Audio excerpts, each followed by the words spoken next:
Hello student, आज का अपना टॉपिक है उत्प्रेरक। तो आज हम पढ़ते हैं उत्प्रेरक के बारे में। सबसे पहले इसकी परिभाषा के रूप में बात करते हैं कि उत्प्रेरक वे पदार्थ होते हैं जो किसी भी रासायनिक अभिक्रिया के वेग को क्या कर देते हैं, परिवर्तित कर देते हैं। उत्प्रेरक वे पदार्थ होते हैं जो रासायनिक अभिक्रिया के वेग को क्या कर देते हैं, परिवर्तित का मतलब होता है या तो रासायनिक अभिक्रिया के वेग को क्या करेंगे, बढ़ाएंगे या घटा देंगे। लेकिन जो उत्प्रेरक होते हैं वह स्वयं के संगठन में, किसके, स्वयं के संगठन में किसी प्रकार का परिवर्तन नहीं करते। इनके जो संगठन होता है उसमें किसी प्रकार का परिवर्तन नहीं होता है, वो क्या कहलाते हैं, उत्प्रेरक कहलाते हैं। दोबारा से कि वे पदार्थ जो किसी भी रासायनिक अभिक्रिया के वेग को क्या कर देते हैं, परिवर्तित कर देते हैं, लेकिन स्वयं के संगठन में किसी प्रकार का परिवर्तन नहीं करते, वो क्या कहलाते हैं, उत्प्रेरक कहलाते हैं। जैसे एग्जाम्पल के तौर पर हम बात करें, इसका एग्जाम्पल है जैसे KClO3, एक बनेगा KCl + O3। बैलेंस करने के लिए यहाँ पर 2 आएगा, सॉरी, और यहाँ पर 3। यहाँ पर उत्प्रेरक को हमें तीर के निशान के ऊपर लिखा जाता है। हम पढ़ चुके हैं बात कि उत्प्रेरक को हमेशा तीर के निशान के ऊपर लिखा जाता है। तो यहाँ पर एक उत्प्रेरक काम में लिया जाता है MnO4। ये क्या काम करता है कि ये इसको जो क्रियाकारक है, इन क्रियाकारकों को उत्पाद में बदलने के लिए, जल्दी बदलने के कार्य करता है, और इसको क्या किया जाता है, गर्म किया जाता है। एक नेक्स्ट एग्जांपल और देख लेते हैं। जैसे वनस्पति तेल होता है, वनस्पतिक जो तेल होता है उसमें हाइड्रोजन गैस प्रवाहित की जाएगी, तो उसके दौरान क्या बन जाता है, वनस्पतिक घी बनता है। और यहाँ पर भी एक उत्प्रेरक काम में लिया जाता है, निकल, जो इस वनस्पतिक तेल को वनस्पतिक घी में बदलने के लिए क्या करता है, जल्दी कार्य करता है। यानी कि ये क्रियाकारकों को जल्दी उत्पाद में बदलने के लिए क्या कर रहा है, कार्य कर रहा है। हो सकता है कि कई उत्प्रेरक ऐसे हों कि जो क्रियाकारकों को उत्पाद में बदलने के लिए धीरे धीरे काम कर रहे हो, मतलब बदलने नहीं दे, ये सब हो सकते हैं।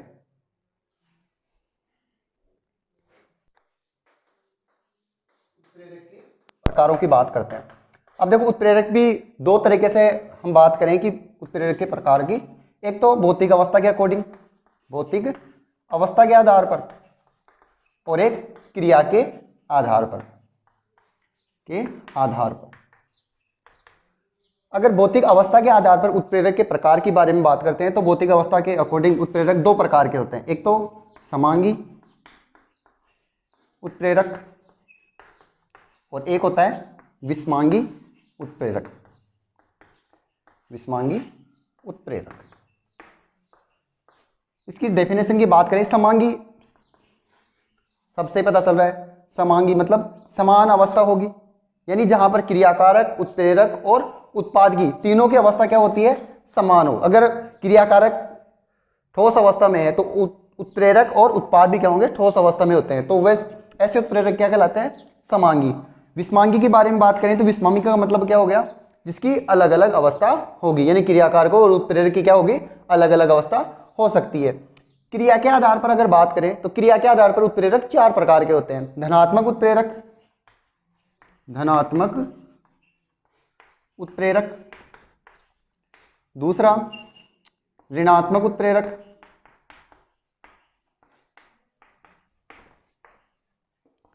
थर्ड जैव उत्प्रेरक, फोर्थ स्वतः उत्प्रेरक, स्वतः प्रेरक। यहां पर क्रिया के आधार पर बात कर रहे हैं तो धनात्मक उत्प्रेरक क्या होंगे, धनात्मक का मतलब हो गया ऐड होना, जुड़ना या बढ़ना हो सकता है, यानी कि वे उत्प्रेरक जो रासायनिक अभिक्रिया के वेग को क्या करते हैं, बढ़ाते हैं, वो धनात्मक उत्प्रेरक कहलाते हैं। ऋणात्मक घटना या कमी होना, यानी जो रासायनिक अभिक्रिया के वेग को क्या कर देते हैं, घटाते हैं, वो ऋणात्मक उत्प्रेरक कहलाते हैं। जैव उत्प्रेरक, यानी किसी जैव रासायनिक अभिक्रिया में जो उत्प्रेरक भाग लेते हैं वो क्या कहलाते हैं, जैव उत्प्रेरक कहलाते हैं। और लास्ट है स्वतः उत्प्रेरक। स्वतः का मतलब हो गया कि जो क्रियाकारक हैं अगर वो उत्पाद में कन्वर्ट होंगे, बदलेंगे, तो इसमें जो अभिक्रिया में जो उत्पाद होता है वही किसके रूप में कार्य करने लग जाए, उत्प्रेरक के रूप में काम करने लग जाए, तो वो कौन सा होता है, स्वतः उत्प्रेरक होता है। तो अब हम पढ़ते हैं इनको 1 by 1।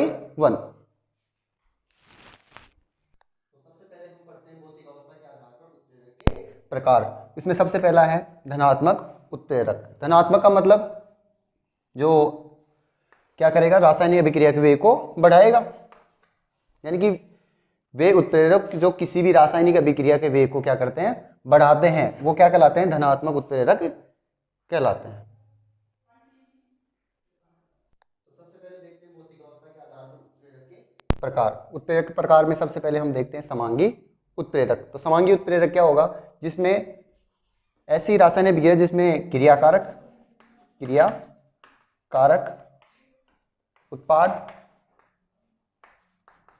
और उत्प्रेरक तीनों की क्या होगी, भौतिक अवस्था क्या होगी, समान होगी, क्योंकि भौतिक अवस्था के आधार पर ही हम पढ़ रहे हैं। मतलब अगर क्रियाकारक गैस अवस्था में है तो सारे किसमें होंगे, गैस अवस्था में होंगे।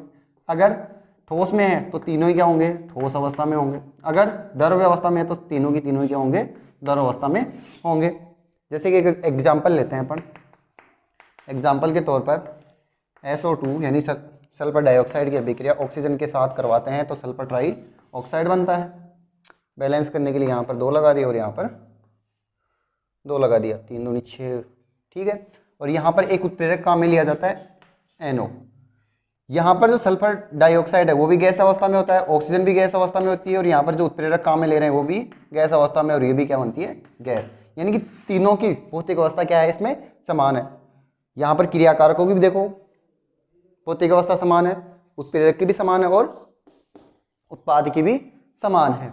नेक्स्ट आता है इसका विषमांगी उत्प्रेरक। विषमांगी उत्प्रेरक, विषमांगी का मतलब विषम मतलब अलग अलग, यानी जिसमें क्रियाकारकों और उत्प्रेरक की जो भौतिक अवस्था है वो क्या होगी, अलग अलग अवस्था में हो सकती है। मान लो कि क्रियाकारक ठोस अवस्था में हो तो उत्प्रेरक किस में हो सकता है, गैस अवस्था में भी हो सकता है, या लिक्विड, यानी किसी भी अवस्था में हो सकता है। मतलब इन दोनों की अवस्था क्या नहीं हो सकती, सेम नहीं होती। एग्जाम्पल के तौर पर हम बात करें वनस्पतिक तेल। वनस्पति तेल में हाइड्रोजन गैस प्रवाहित की जाती है, हाइड्रोजन गैस प्रवाहित की जाती है। जो तेल होता है कौन सी अवस्था में होता है, लिक्विड अवस्था में होगा। और यहाँ पर एक उत्प्रेरक काम में लिया जाता है निकल। निकल उत्प्रेरक किसमें होगा, ठोस अवस्था में होगा। देखो इनकी भौतिक अवस्था क्या है, अलग अलग है, और इनसे क्या बनेगा, वनस्पति घी। वनस्पति घी बनेगा, और घी किस अवस्था में होगा, ठोस अवस्था में होगा। अब देखो तीनों की देख सकते हो आप, क्रियाकारक और उत्प्रेरक और उत्पाद, इन तीनों में ही क्या होगी, इनकी अवस्था क्या नहीं है, सेम नहीं है। और सेम नहीं है तो ये कौन सा उत्प्रेरक हो गया, विषमांगी उत्प्रेरक। समांगी में क्या करना है कि क्रियाकारक, उत्प्रेरक और उत्पाद तीनों की क्या होगी, भौतिक अवस्था समान होगी। और विषमांगी उत्प्रेरक में क्रियाकारकों, उत्प्रेरक या आप उत्पाद भी बोल सकते हो, इनमें तीनों की क्या नहीं हो सकती, सेम अवस्था नहीं होती, यानी कि अलग अलग भौतिक अवस्था इनकी होती है। नेक्स्ट पढ़ते हैं हम क्रिया के आधार पर उत्प्रेरक के प्रकार। तब तक ये नोट करें। अब देखते हैं क्रिया के आधार पर उत्प्रेरक के प्रकार। क्रिया के आधार पर उत्प्रेरक सबसे पहले पढ़ते हैं हम धनात्मक उत्प्रेरक। धनात्मक उत्प्रेरक,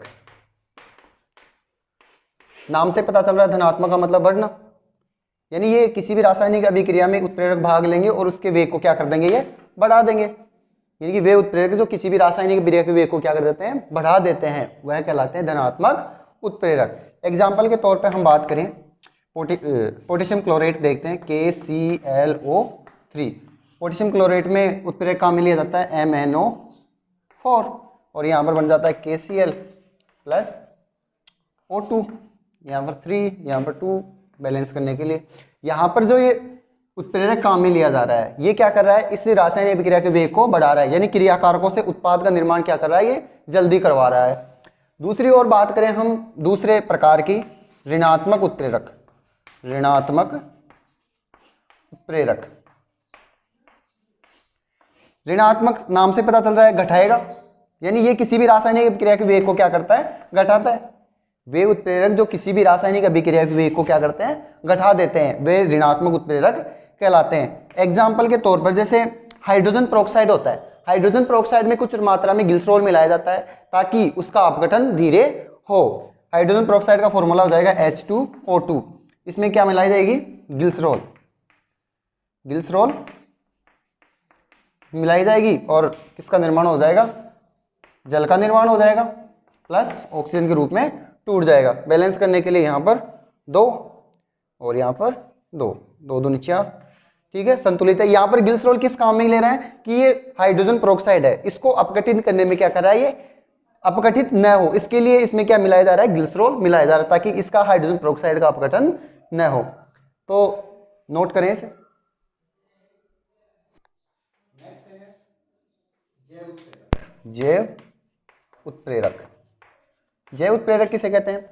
किसी जैव रासायनिक अभिक्रिया में भाग लेने वाले जो उत्प्रेरक होते हैं वो क्या कहलाते हैं? जैव उत्प्रेरक कहलाते हैं।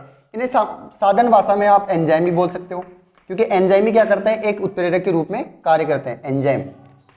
यानी कि जैव उत्प्रेरक वे उत्प्रेरक होते हैं जो किसी भी जैव रासायनिक अभिक्रिया के वेग को क्या कर देते हैं? परिवर्तित कर देते हैं। जैसे मानव में पाचन वाली जो रिएक्शन होती है सारी, वो क्या होती है?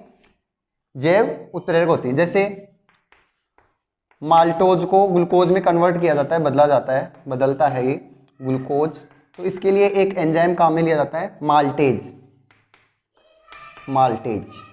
दूसरा अगर बात करें हम, फ्रक्टोज होता है, फ्रक्टोज को ग्लूकोज में बदलता है, तो इसके लिए भी एक एंजाइम कार्य करता है फ्रक्टेज। तो यहाँ पर ये क्या हो रही है? ये सारी की सारी क्या है? जैव रासायनिक अभिक्रियाएं हैं। तो इनमें जो एक काम में लिए जा रहे हैं ये क्या है? जैव उत्प्रेरक हैं। जैसे एक एग्जांपल और लें हम, जैसे यूरिया का फॉर्मूला होता है, यूरिया वाला NH2CONH2, ये यूरिया का फॉर्मूला होता है। ये बात याद रखें कि सबसे पहला जो कार्बनिक यौगिक बना था कृत्रिम तरीके से, वो पहला क्या था? यूरिया था। इसकी अभिक्रिया हम किसके साथ? जल के साथ करवाते हैं। किसकी उपस्थिति में? यूरिएज एंजाइम की उपस्थिति में करवाते हैं। तो इसके लिए इसमें क्या किया जाता है कि यूरिएज एंजाइम के साथ जब करवाया जाता है तो इसमें अमोनिया और कार्बन डाइऑक्साइड का निर्माण होता है। किसका निर्माण होगा? NH3+CO2 का निर्माण होता है। आप यहाँ पर एक बात जरूर देखें कि एंजाइम की पहचान क्या होती है। यहाँ पर इसमें भी देखो लास्ट में ए जा रहा है, इसमें भी लास्ट में ए जा रहा है और इसमें भी ए जा रहा है। तो जहाँ पर लास्ट में ए जोड़ा जाता है वो सारे के सारे क्या होते हैं? एंजाइम होते हैं। ये एंजाइम की क्या होती है? पहचान होती है। क्या होती है? पहचान होती है कि जिसके अंत में क्या जुड़ा होता है? अंत में एज जुड़ा होता है। वो सारे के सारे लगभग क्या होते हैं? एंजाइम होते हैं। वापस से देख लें, जैव उत्प्रेरक जो किसी भी जैव रासायनिक अभिक्रिया के वेग को परिवर्तित कर देते हैं वो जैव उत्प्रेरक कहलाते हैं। ये आपके सामने एग्जाम्पल है। नेक्स्ट है स्वतः उत्प्रेरक। स्वतः उत्प्रेरक, स्वतः का मतलब हो गया खुद ही, स्वयं, अपने आप। यानी किसी रासायनिक अभिक्रिया में अगर क्रियाकारकों से उत्पाद का निर्माण होता है, क्रियाकारकों से उत्पाद का निर्माण होता है, तो इसमें जो उत्पाद बनता है वही किसके रूप में कार्य करने लग जाए? उत्प्रेरक के रूप में कार्य करने लग जाए। वही क्या होता है? स्वतः उत्प्रेरक। शुरू में जो क्रिया होती है, ये अभिक्रिया होती है, उसका वेग क्या होता है? कम होता है। लेकिन जैसे ही उत्पाद का निर्माण होता है तो वैसे वैसे इस अभिक्रिया का वेग क्या होता है? बढ़ जाता है। जैसे CH3COO C2H5, इसकी अभिक्रिया हम करें, जल के साथ करवाते हैं तो किसका निर्माण होता है? CH3COOH, एसिटिक अम्ल का निर्माण होता है और एल्कोहल का निर्माण होता है, C2H5OH। यानी कि एथिल एसीटेट की अभिक्रिया अगर जल के साथ करवा रहे हैं तो एसिटिक अम्ल बन रहा है और एल्कोहल का निर्माण हो रहा है। शुरू में तो इस अभिक्रिया की वेग क्या होता है? धीरे होता है, लेकिन जैसे ही उत्पादों का निर्माण होता है वैसे वैसे इस अभिक्रिया का वेग बढ़ता जाता है। नोट करें इसे। तो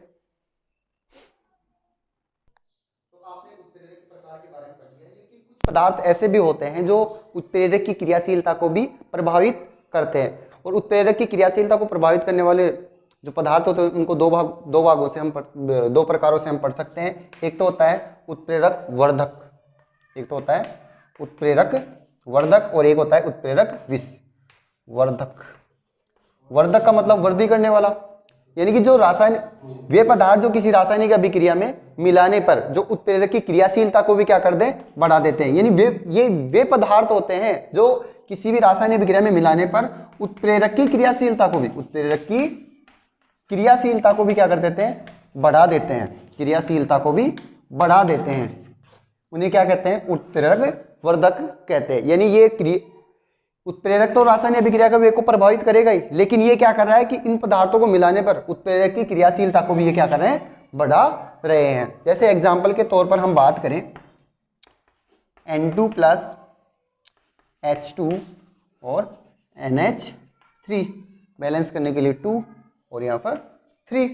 यहाँ पर एक उत्प्रेरक काम में लिया जाता है Fe, फेरस। अगर इस फेरस के साथ MO मोनोबेडिनम और मिला दिया जाए तो यहाँ पर ये क्या काम कर रहा है, उत्प्रेरक वर्धक के रूप में कार्य कर रहा है। यानी कि Fe यहाँ पर क्या है, उत्प्रेरक है, उत्प्रेरक के रूप में कार्य कर रहा है। लेकिन MO किस रूप में काम कर रहा है, उत्प्रेरक वर्धक के रूप में कार्य कर रहा है। यानी ये उत्प्रेरक की इस Fe की क्रियाशीलता को भी क्या कर रहा है, ये बढ़ा रहा है। ठीक है, दूसरा इसका भाग देखें, उत्प्रेरक विष। उत्प्रेरक विष, विष का मतलब जहर, यानी कि जो उत्प्रेरक की क्रियाशीलता को क्या करेगा, ये तो घटाएगा।